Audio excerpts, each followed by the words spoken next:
Hidup ini adalah kesempatan. Hidup ini untuk melayani Tuhan. Jangan sia-siakan waktu yang Tuhan beri. Hidup ini hanya sementara. Oh Tuhan, pakailah hidupku selagi aku masih kuat. Bila saatnya nanti ku tak berdaya lagi, hidup ini sudah jadi berkah.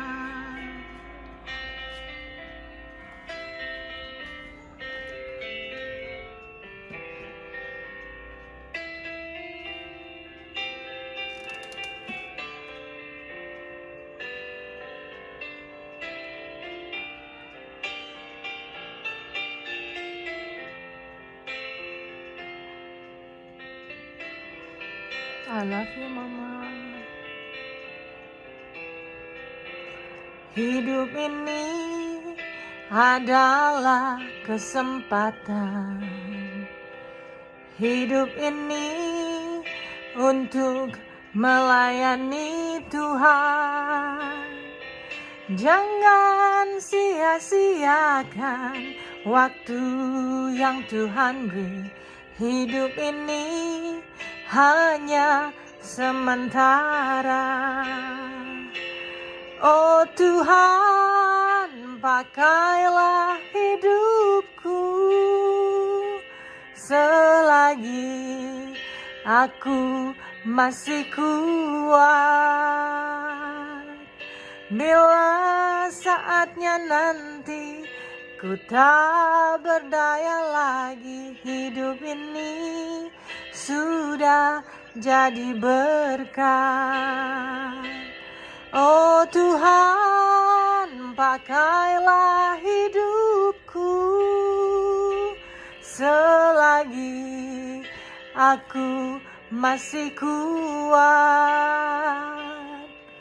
Bila saatnya nanti ku tak berdaya lagi, hidup ini sudah jadi berkah. Hidup ini sudah jadi berkah. Bila saatnya nanti ku tak berdaya lagi, hidup ini sudah jadi berkah.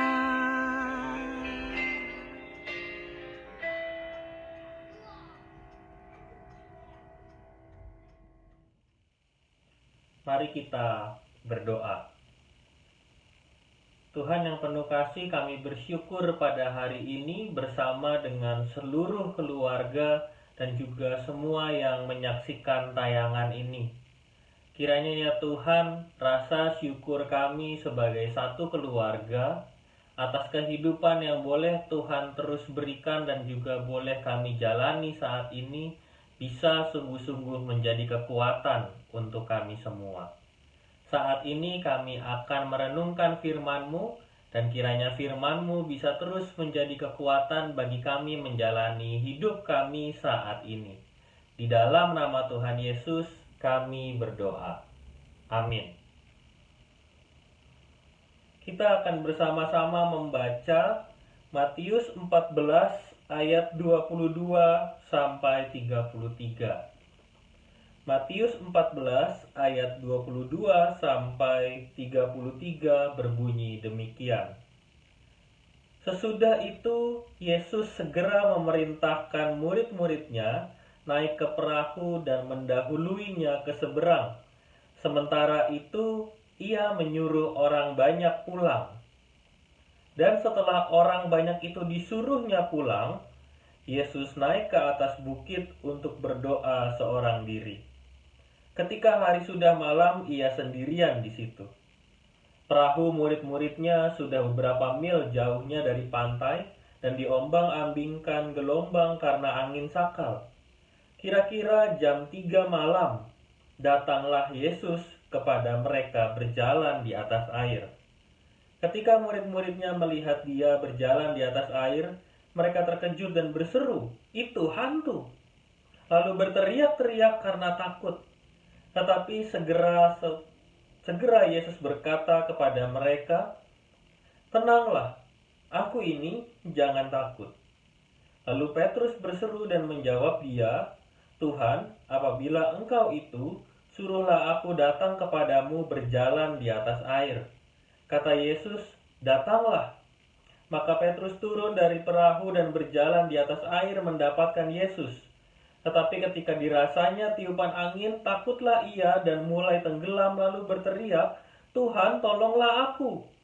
Segera Yesus mengulurkan tangannya, memegang dia dan berkata, "Hai orang yang kurang percaya, mengapa engkau bimbang?"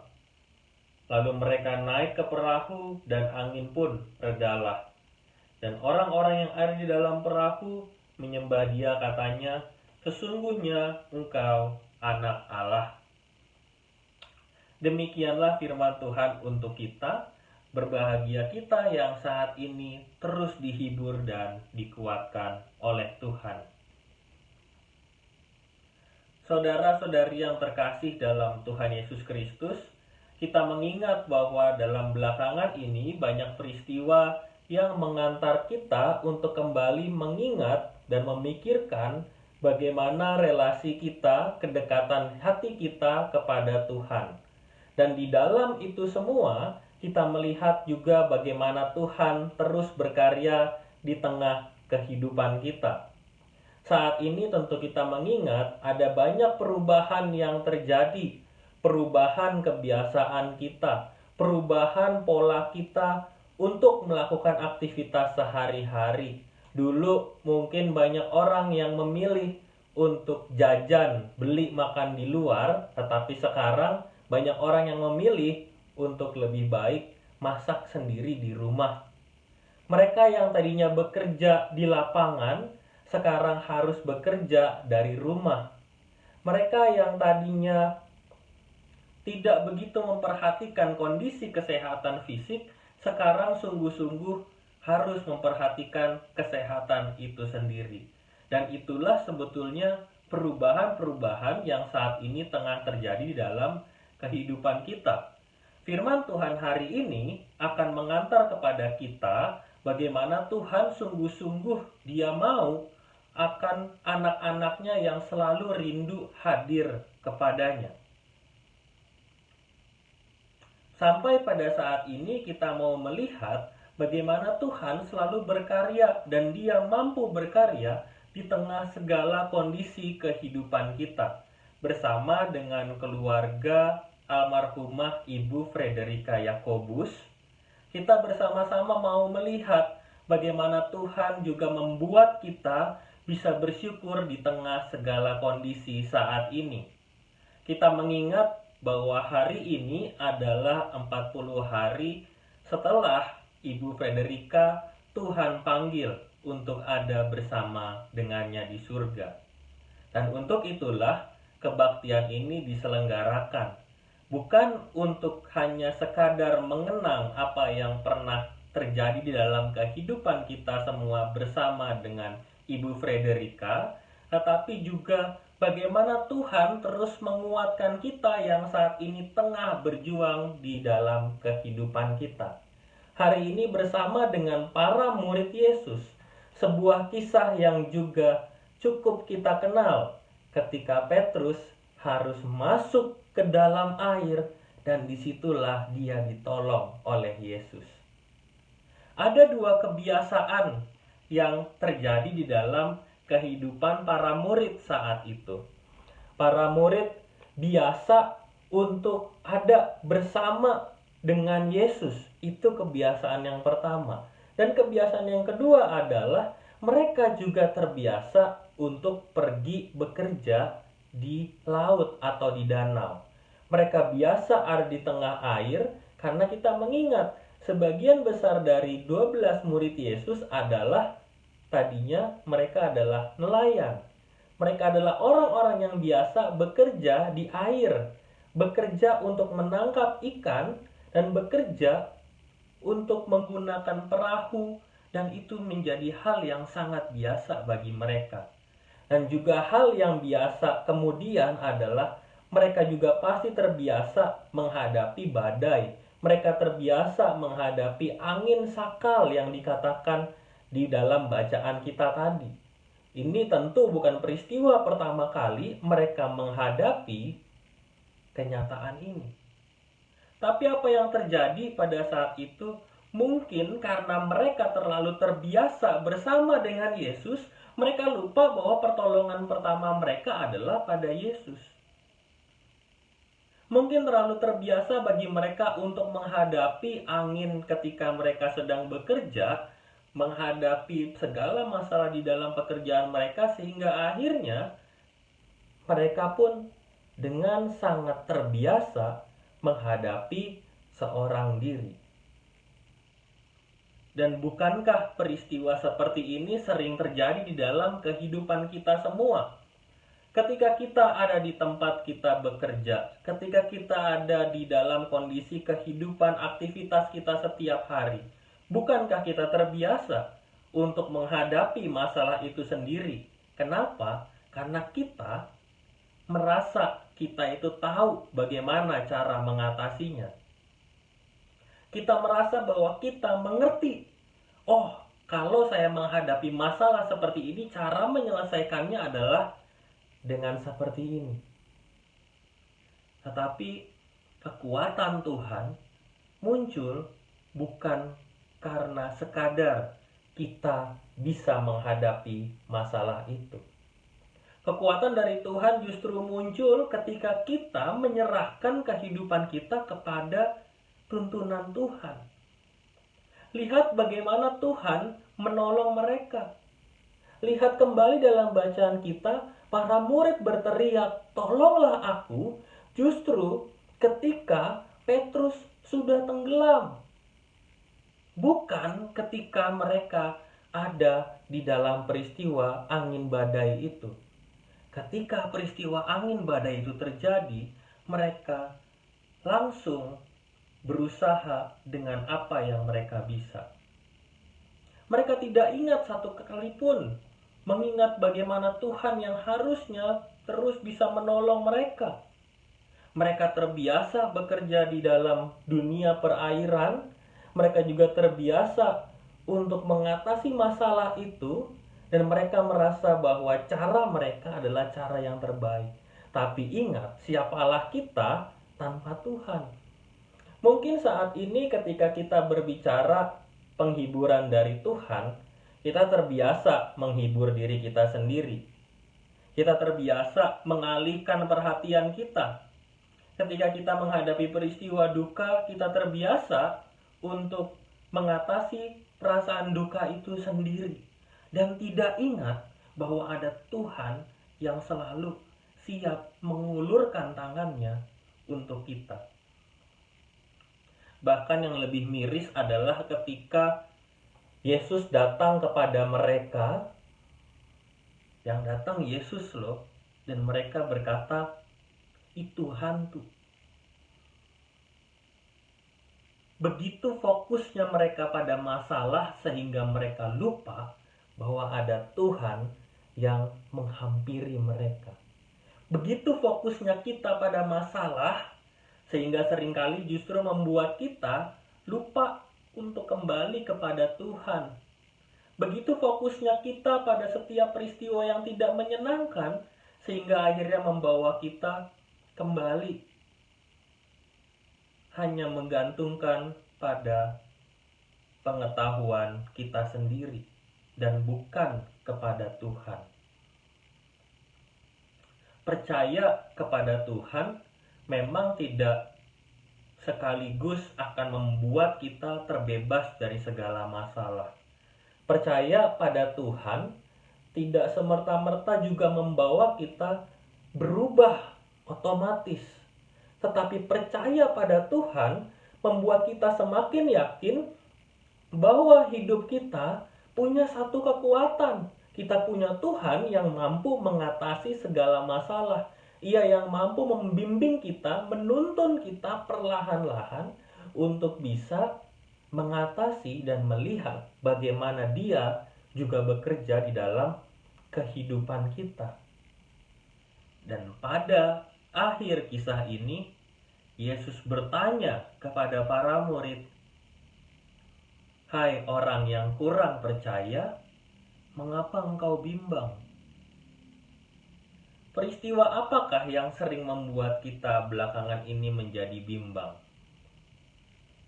Mungkin ketika kita membutuhkan kekuatan dari Tuhan dan kita tidak pernah mendapatkannya karena kita terlalu berfokus pada diri kita sendiri, disitulah kita mengalami kebimbangan, kita mengalami kebingungan.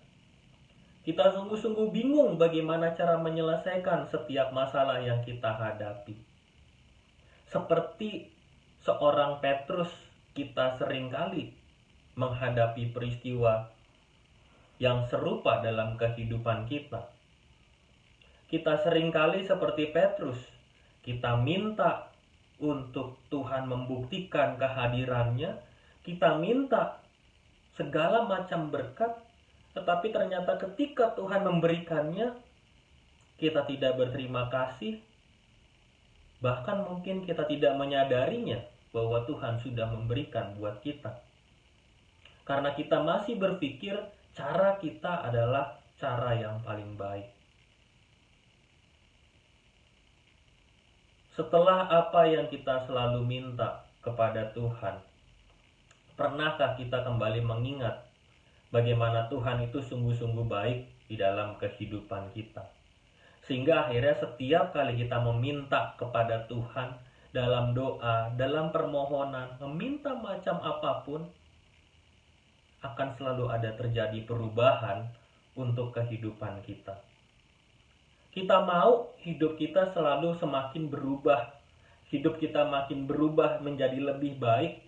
Kita mau semakin bisa mengakui Tuhan di dalam kehidupan kita. Belajarlah dari Petrus. Dia baru meminta tolong kepada Tuhan ketika dia mau tenggelam, ketika kondisinya ada di ambang kehidupan dan kematian.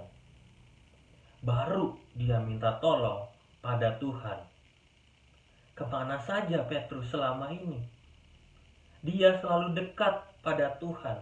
Dia mengakui dirinya sebagai murid Yesus, tetapi dia kehilangan Tuhan di saat-saat kondisi kehidupannya yang justru membutuhkan pertolongan Tuhan.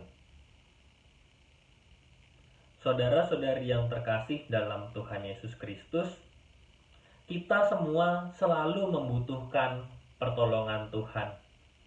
Kita semua selalu menginginkan Tuhan mengulurkan tangannya untuk bisa kita pegang.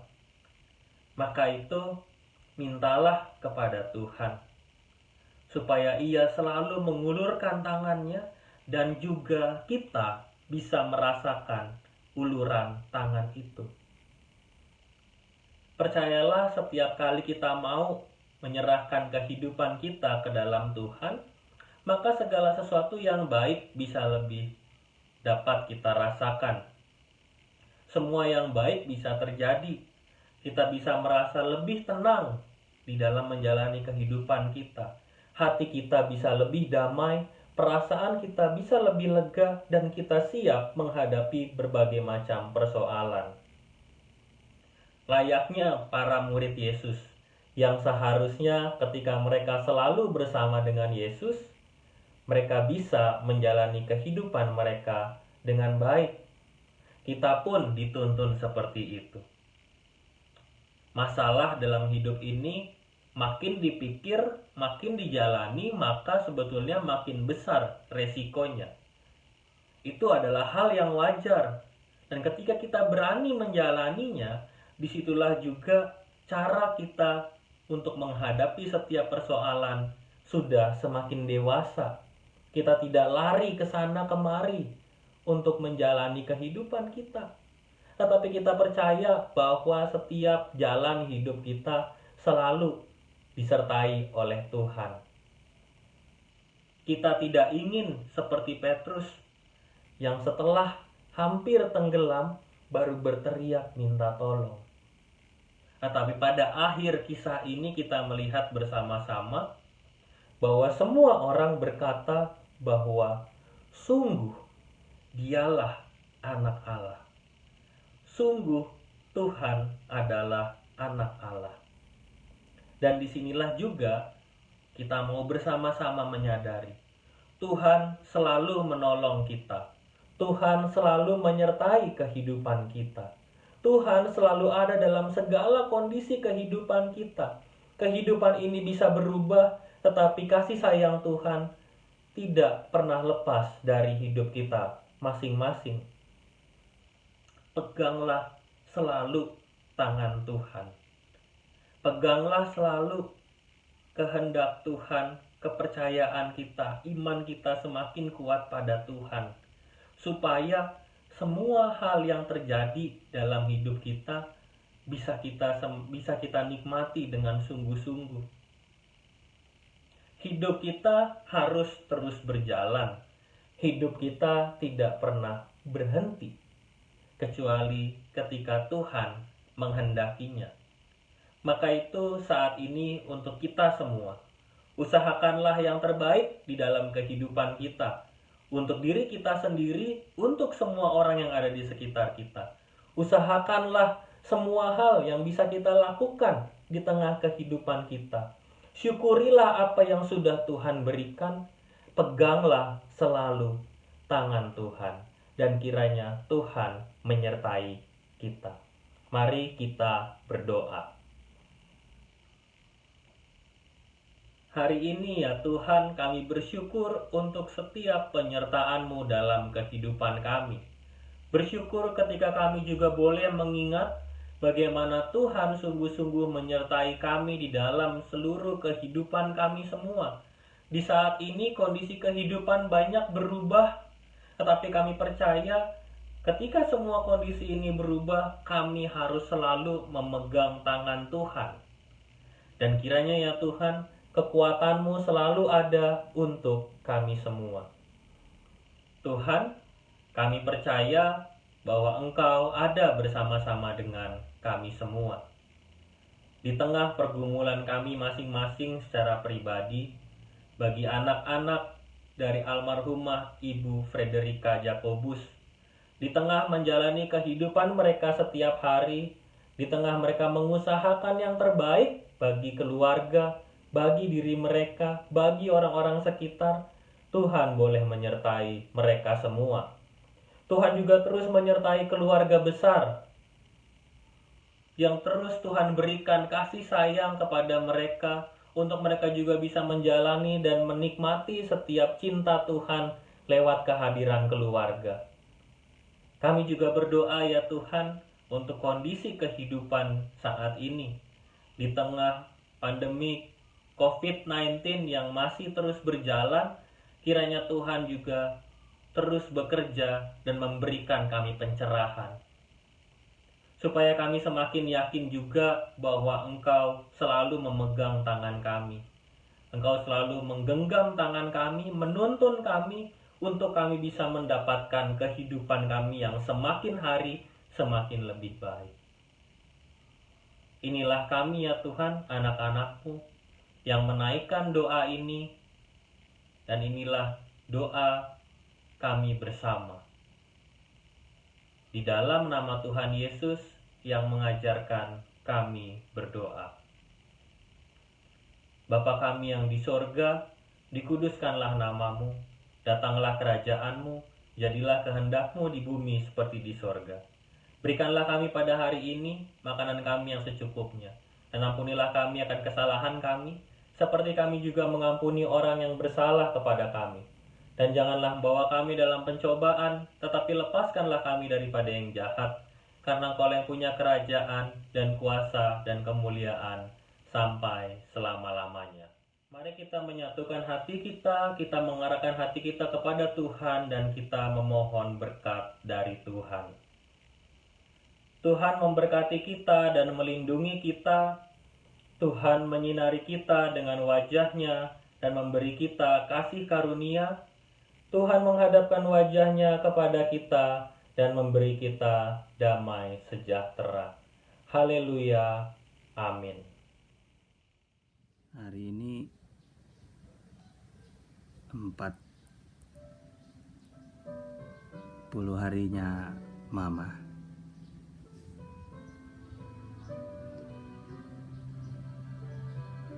Hanya mau mengucapkan terima kasih untuk Tuhan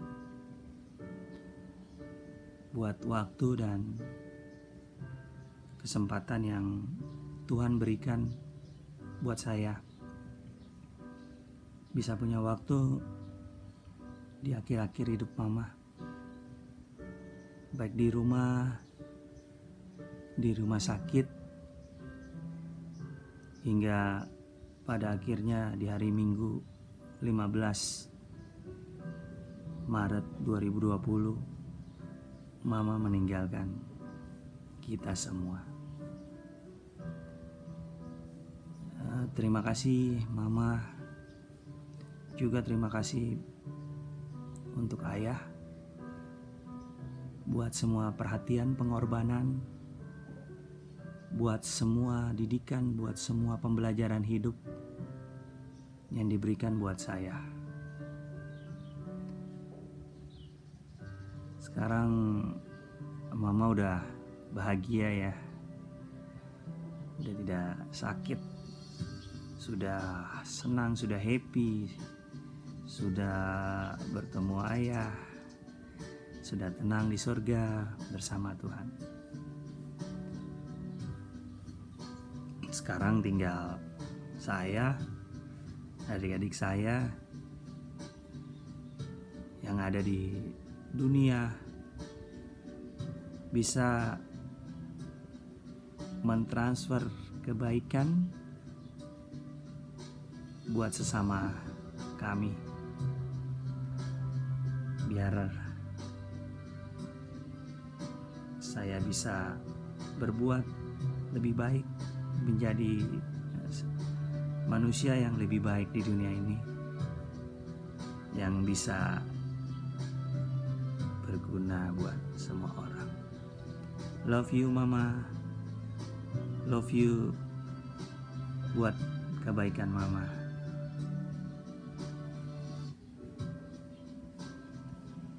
Tuhan Yesus memberkati kita semua. Untuk Mama tercinta, Rio cuma bisa bilang terima kasih atas apa yang telah kau berikan kepada Rio selama ini. Terima kasih sudah mendidik Rio, membawa Rio, membesarkan sehingga Rio bisa pada titik sekarang ini. Mohon maaf karena Rio belum bisa bahagiain Mama, belum bisa bikin Mama senang sampai akhir Mama sudah nggak bersama kita lagi di sini. Tapi yang paling utama, Rio tetap sayang sama Mama, tetap cinta sama Mama. I love you. Hi, we're the Sims family.